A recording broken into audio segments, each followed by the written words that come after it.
In this video, I'll attempt to show how a record-triggered flow runs in system context, just as the documentation suggests. So in this help article, Flow Run Context, when we scroll down to the different kinds of flow launch methods, and we see record-triggered flow runs in system context without sharing. And in fact, there is no way to change record-triggered flow's context. So let's see if we can prove that. Here I have a test record in a test object, a custom object.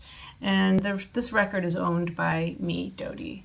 And I've set this test object in the sharing settings in the OWD to be private, which should mean that without any other measures taken to share this test record, my other user in this developer org, Sally McDermott, who has the standard user clone profile so she can see the test object, but my records would not be visible to her.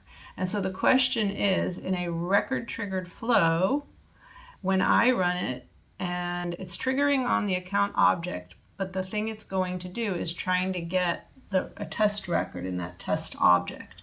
So the account access is the same for both users, but the sharing model for the test records, it says that Sally should not be able to see the test record.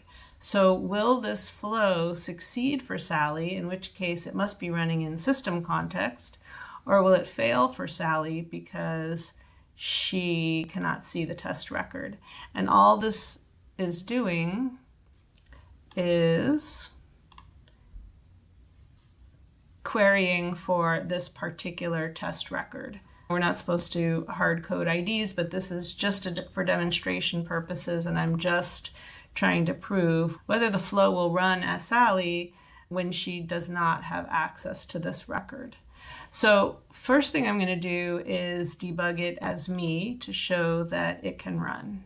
So I'm going to choose an account and run it. And it ran successfully. If I expand all, we see that it successfully found the test record. So next, because in the process automation settings, I enabled the ability to run the flow as another user, I can check this box and specify that I would like to run as Sally. And same account, I'm going to go ahead and run it.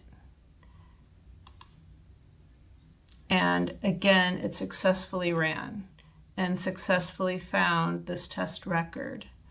Even though here is the test record, if I log in as Sally, now I'm logged in as Sally, and if I come over here and refresh this page, it tells me that there's a problem. If I go to the test object and view all test records, she doesn't see the record. And yet, with the flow, it saw the record. Up here on the gear under advanced options, there is not an option to change the system context. And so it was pointed out that if record-triggered flows could run in user context, surely they would give us the option to override that and put it in system context. And finally, it does occur to me that when we think of a record-triggered flow as being triggered from the UI, a user is making a change to the record, and we might think that whatever flow is going to run should run in that user's context. But we know that records can be modified in all kinds of other ways, such as an integration, a data upload, or another flow, for example.